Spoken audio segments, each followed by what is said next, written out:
Assalamualaikum warahmatullahi wabarakatuh. Sebelumnya, perkenalkan kami dari kelompok 1 mata kuliah bimbingan dan konseling akan menjelaskan materi mengenai prinsip-prinsip bimbingan konseling. Sebelumnya, perkenalkan, saya Ana Nur Sofiana, NIM 23070190003 dan teman-teman saya Isa Yuliantika, NIM 23070190013, Istiqomah NIM 23070190015 dan Pamitasari NIM 23070190017. Prinsip merupakan paduan hasil kajian dan telaah lapangan yang digunakan sebagai pedoman pelaksanaan sesuatu yang dimaksudkan. Rumusan prinsip-prinsip bimbingan dan konseling pada umumnya berkenaan dengan sasaran pelayanan, masalah klien, tujuan, dan proses penanganan masalah, program pelayanan, serta penyelenggaraan pelayanan. Prinsip yang pertama adalah prinsip yang berkenaan dengan sasaran pelayanan. 1.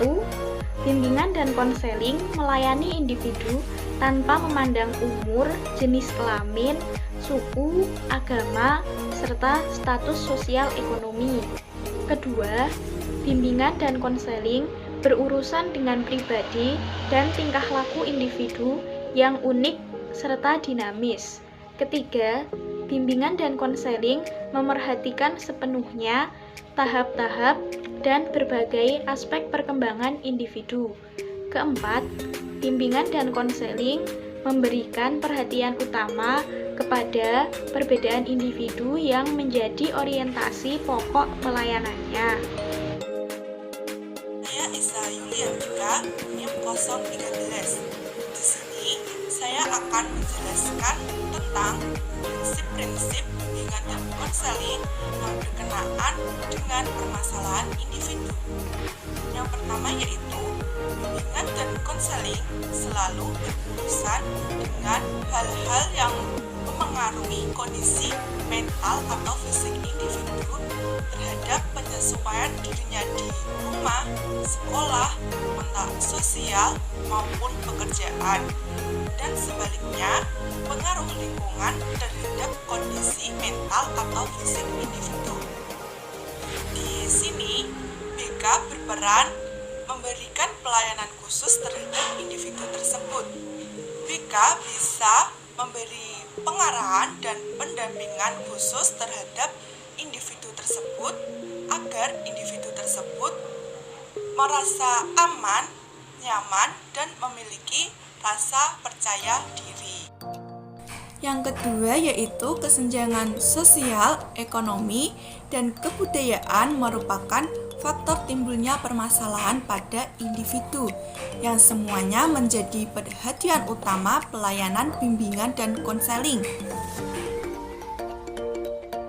Di sini BK bisa memberikan pengarahan, motivasi, maupun nasihat kepada peserta didik bahwa kita itu sama. Kita sama-sama tercipta dari tanah dan akan kembali ke tanah. Mengenai latar belakang kita yang dari keluarga kaya maupun miskin itu tidak menjadi masalah.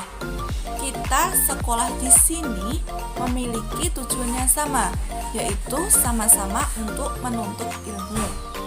Jadi diharapkan dengan adanya motivasi maupun nasihat dari guru BK tidak akan terjadi kasus bullying antara siswa satu dengan siswa yang lain. Mungkin itu yang bisa saya sampaikan. Apabila ada salah kata, saya mohon maaf. Untuk selanjutnya akan dijelaskan oleh Mbak Istiqomah. Terima kasih. Baik, selanjutnya di sini saya akan melanjutkan penjelasan dari Mbak Isa, yaitu mengenai prinsip-prinsip BK yang berkenaan dengan program pelayanan. Yang pertama, bimbingan dan konseling adalah bagian integral dari upaya pendidikan dan juga pengembangan individu. Maka dari itu, bimbingan dan konseling itu harus diselaraskan dan juga dipadukan dengan program pendidikan dan pengembangan peserta didik. Nah, jadi di sini BK itu mengikuti program pendidikan yang ada. Misalnya di sekolah-sekolah sekarang itu menggunakan kurikulum 2013. Nah, BK juga demikian mengikuti kurikulum 2013. Jadi BK tidak berjalan sendiri.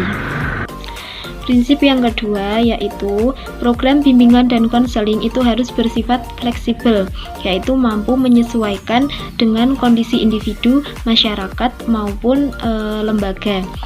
Misalnya saja pada saat masa pandemi seperti ini di mana pendidikan dilakukan secara daring. Nah, bimbingan dan konseling itu bisa menyusun sebuah program yang itu dapat dikembangkan pada saat masa pandemi seperti ini.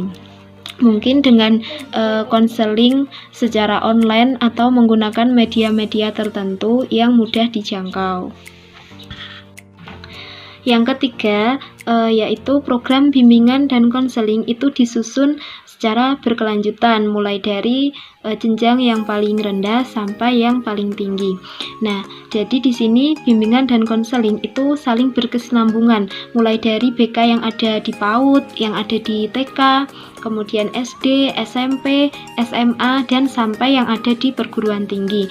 Semuanya ini saling nyambung sesuai dengan tugas-tugas perkembangannya. Mungkin demikian yang dapat saya sampaikan, kurang lebihnya saya mohon maaf. Terima kasih. Yang selanjutnya yaitu poin D mengenai prinsip yang berkenaan dengan tujuan dan pelaksanaan pelayanan. Yang pertama, bimbingan dan konseling harus diarahkan untuk pengembangan individu yang akhirnya individu tersebut mampu membimbing dirinya sendiri dalam menghadapi sebuah persoalan atau permasalahan. Yang kedua, dalam proses bimbingan dan konseling, keputusan yang diambil dan dilakukan oleh individu hendaknya atas kemauan dari individu itu sendiri, bukan paksaan atau kemauan dari pembimbing maupun dari pihak yang lain.